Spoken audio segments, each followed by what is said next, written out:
ఒక రైతు విజయభాస్కర్ రెడ్డి అనేటటువంటి ఆయన మిస్సెస్ విజయలక్ష్మి వీళ్ళు సుమారుగా 13 లక్షల రూపాయలు ఇవ్వాల్సి ఉంటే 3 లక్షలు 2.5 లక్షలు ఇచ్చారు. ఇంకా 10 లక్షలకు పైగా డబ్బులు ఇవ్వాలి. రెక్కలతోటి కష్టపడి ఈ విధమైనటువంటి పని చేస్తే ఒకసారి మానవతా దృక్పథంతో ఆలోచించాలి రైతులు కూడా. నుంచి మళ్ళీ వెళ్ళినప్పుడు వెంటనే మాకు పనులు ఉండవు, ఈ డబ్బులతోటి సహజీవనం చేయాలి.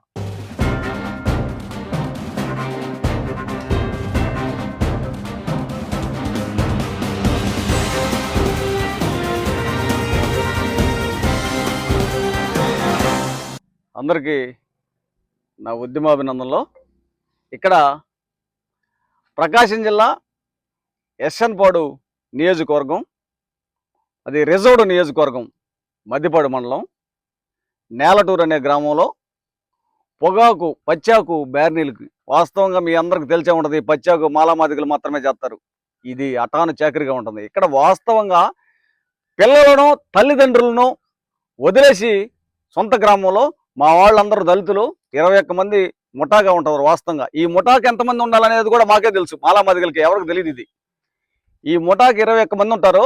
ఈ 21 మంది పొదిలి పక్కన ఉన్నటువంటి పల్లెటూరుల నుంచి వలస కూలీలు కూడా మేమే, మాలామాదిగలే. ఇది కూడా మీరందరూ తెలుసుకోండి. ఈ పిల్లలను ఆ తర్వాత తల్లిదండ్రులను వదిలేసి ఇక్కడ రెక్కాడితే కానీ డొక్కాడినటువంటి నిరుపేద కుటుంబాలు మా దళితులు ఇక్కడికి 4 నెలల క్రితం రావడం జరిగింది. ఈ నేలటూరుకి ఈ 4 నెలల క్రితం ఇక్కడ ఒక 5-6 రైతులను మీ పని చేస్తామని ఒప్పించుకొని రావడం జరిగింది. ఇక్కడ పాకాలు వేసుకొని మీరందరూ గమనించి చూడొచ్చు. ఈ పాకాలలో నివాసం ఉంటూ ఇక్కడ రాత్రి అనక పగలనక వర్షం అనక ఎండనక మరి ఏ టయాన్ని పడితే ఆ టయాన ఈ రైతు పిలిచినటువంటి సమయాన పురుగనక పావనక తేలనక ఇది అర్ధరాత్రి మరి మన్నేటటువంటి ఎండలో అటాను చాకరీ చేసేటటువంటి ధైర్యము ఆ మనస్తత్వము ఇక్కడ కేవలం మా దళితులకే ఉంటుంది. వీళ్ళు ఆ విధమైనటువంటి పని చేయడానికి రెక్కల కష్టంతో చెమటతోటి రక్తాన్ని ఒడిచి పని చేసేటటువంటి ఈ పనికి మా వాళ్ళు పచ్చాక పనికి రావడం జరిగింది. ఇక్కడ మాట్లాడుకున్నటువంటి 4-5 రైతులు తినడానికి కొద్దో గొప్ప ఇస్తా ఉంటే ఇది తీసుకొని తింటా ఆ తర్వాత వీళ్ళందరికీ పని చేయడం జరిగింది. ఇప్పుడు 4 నెలలు కడుపును పుట్టినటువంటి బిడ్డలను కన్న తల్లిదండ్రులను మొత్తాన్ని వదిలేసి ఈ వలస కూలికి వచ్చి ఈ పని చేసి ఇప్పుడు వెళ్ళేటటువంటి సమయంలో కొంతమంది ఇవ్వాల్సినటువంటి రైతులు మొత్తం ఇచ్చి కొద్దో గొప్ప ఆపి రేపు ఎల్లుండి ఇస్తానంటే ఒక రైతు విజయభాస్కర్ రెడ్డి అనేటటువంటి ఆయన మిస్సెస్ జ్యోతి అంట విజయలక్ష్మి వీళ్ళు సుమారుగా 13 లక్షల రూపాయలు ఇవ్వాల్సి ఉంటే 3 లక్షలు 2.5 లక్షలు ఇచ్చారు. ఇంకా 10 లక్షలకు పైగా డబ్బులు ఇవ్వాలి. మీరందరూ వినాలి. ఇక్కడ కలెక్టర్ గారు కానీ ఎస్పీ గారు కానీ రెవెన్యూ డిపార్ట్మెంటు ఆ తర్వాత పోలీస్ డిపార్ట్మెంటు ఈ విధమైనటువంటి స్థితి మాకే ఎందుకు జరుగుతుంది, మా దళితులకే ఎందుకు జరుగుతుంది? రెక్కలతోటి రాత్రి అనకుండా పగలనకుండా మరి పురుగనకుండా పావనకుండా కష్టపడి ఈ విధమైనటువంటి పని చేస్తే వెళ్తా వెళ్ళేటప్పుడు 10 రూపాయలు తీసుకొని వెళ్ళి పిల్లలకి ఏమైనా కొనుక్కెళ్దాం, తల్లిదండ్రులకి ఏమైనా తీసుకెళ్దాం, లేదా ఇక్కడి నుంచి మళ్ళీ వెళ్ళినప్పుడు వెంటనే మాకు పనులు ఉండవు, ఈ డబ్బులతోటి సహజీవనం చేయాలి. ఒకసారి మానవతా దృక్పథంతో ఆలోచించాలి రైతులు కూడా. అంటే రైతుల దగ్గర పని చేసుకొని బతికేటటువంటి వాళ్ళమే మేము. కాబట్టి ఈరోజు ఇక్కడ ఈ సిచ్యువేషన్ను ఈ వ్యవహారాన్ని ఈ యొక్క నేలటూరులో ఉన్నటువంటి కృష్ణమోహన్ రెడ్డి అనేటటువంటి ఈ గ్రామ పెద్ద ఆయన సమక్షంలో మా వాళ్ళు మాట్లాడుకోవడం జరిగింది. కాబట్టి ఈ ఇష్యూని మరి దీన్ని వైరల్ చేయకుండా నేను ఆంధ్రప్రదేశ్ రాష్ట్ర మాల మహానాడు తరఫున పోలీస్ వ్యవస్థకు కానీ రెవెన్యూ డిపార్ట్మెంట్కి కానీ తెలియజేయకుండా వెళ్ళిపోతుంది. ఎందుకంటే ఈ పెద్ద మనిషి అనేటటువంటి కృష్ణమోహన్ రెడ్డి గారు మాట్లాడాడు, నాతో కూడా మాట్లాడటం జరిగింది.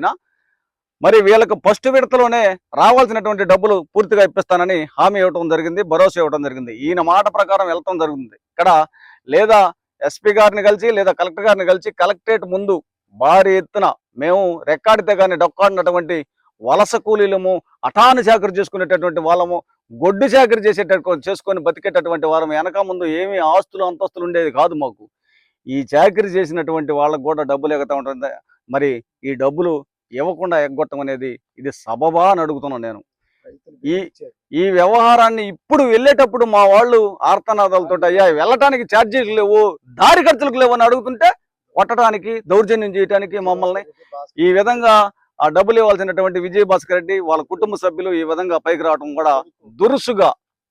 అంటే ఏం చేయలేవు అనుకుంటున్నారేమో, సరే అయితే కావచ్చు, మేమేం చేయలేకపోవచ్చు, చట్టాలు ఉన్నాయి. చట్టాలు ఎవరికి అతీతం కాదు. మీరు కొట్టినా కొట్టించుకుంటాం. మేము చేయాల్సింది మేము చేస్తాం. మా దళితులం మీరు ఏదో అనుకుంటున్నారు. కాబట్టి ఈ గ్రామ పెద్ద అయినటువంటి కృష్ణమోహన్ రెడ్డి మాట తీసుకొని ఇప్పుడు వెళ్ళిపోతున్నాము. ఈయన చెప్పినట్టుగా ఒక 15 రోజులకి 20 రోజులకు మాకు ఇవ్వాల్సినటువంటి డబ్బులు ఇవ్వకపోతే ఇక్కడ కష్టం చేసినటువంటి వారందరికి మేస్త్రిగా ఒక ఆయన ఉంటాడు. ఈయనింటి మీద మా వాళ్ళు అందరూ పడతారు. ఇక్కడ ఏదో మాట్లాడతారు కానీ ఆయన మీరు డబ్బులు ఇవ్వకపోతే ఉరేసుకొని చచ్చిపోవాల్సి వచ్చింది. ఎందుకంటే ఈ అప్పుల తాకిడికి బరాయించుకోలేనటువంటి పరిస్థితులు మా దళితుల పరిస్థితులు. కాబట్టి 15 రోజులకు ఇవ్వకపోతే ఈ యొక్క 21 మంది తోడు ఇంకొక 100 మందిని వేసుకొని మీ ఇంటిని దిగ్బంధం చేసేటటువంటి శక్తి సామర్థ్యం కూడా నాకుంది. ఇక్కడ ఆషామాషా కాదు, వృధాగా ఒకరి మీదకి మేము వెళ్ళము. మేము చట్ట ప్రకారం మీ ఇంటిని దిగ్బంధం చేస్తాం. అప్పుడు పోలీసు వ్యవహారం చెప్తాం. అప్పుడు నా ప్రతాపం ఏందో పూర్తిగా చూపిస్తానని ఆంధ్రప్రదేశ్ రాష్ట్ర మాల మహానాడు తరపున తెలియజేస్తున్నాను. కాబట్టి మీరు వీలైనంత తొందరలో మా వాళ్ళకి రావాల్సినటువంటి డబ్బులు ఈ మధ్యవర్తిగా ఉన్నటువంటి రెడ్డి గారు ఇప్పించాలని, ఇప్పిస్తాడని కూడా ఆశాభావం వ్యక్తం చేస్తూ నేను బయలుదేరి వెళ్ళిపోతున్నాను.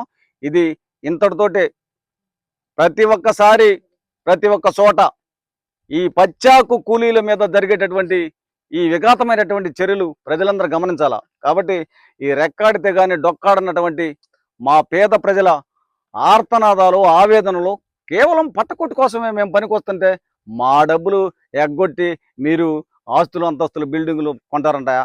సిగ్గుండాలా మీకు? మానవత్వంగా సిగ్గుండాలయా? కాబట్టి ఈ విషయాన్ని ఇంతటితోటి ఆపేస్తున్నాం. ఖచ్చితంగా 15 రోజుల్లో డబ్బులు ఇవ్వకపోతే మాత్రం తారా స్థాయికి వ్యవహారాన్ని తీసుకెళ్తానని తెలియజేస్తున్నాను.